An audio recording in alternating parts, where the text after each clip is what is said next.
America China Bhai നീക്കത്തിനിടെ കേരളത്തിൽ സ്വർണ്ണവില കൂടുതൽ താഴ്ചയിലേക്ക് പോകുന്ന കാഴ്ചയാണ് കാണുന്നത്. വ്യാപാര യുദ്ധത്തിൽ യുഎസും ചൈനയും വെടിനിർത്താൻ ഏകദേശ ധാരണയായതോടെ രാജ്യാന്തര സ്വർണ്ണവില $4000 താഴേക്ക് നിലംപൊത്തിയിട്ടുണ്ട്. ഏറെക്കാലത്തിന് ശേഷമാണ് വില 4000 താഴെയാകുന്നത്.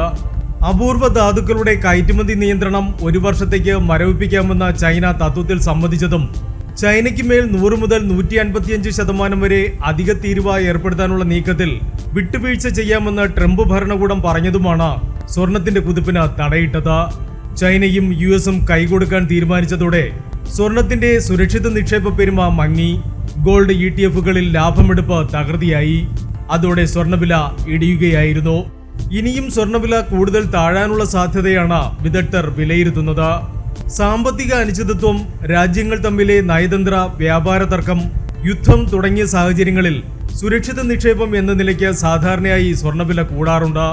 എന്നാൽ ഇപ്പോൾ ചൈന US തർക്കം അകലുന്ന പശ്ചാത്തലത്തിലാണ് സ്വർണ്ണവില താഴുന്നത്. യുഎസിന്റെ കേന്ദ്ര ബാങ്കായ ഫെഡറൽ റിസർവ് പണനയം പ്രഖ്യാപിക്കാനിരിക്കുകയാണ്.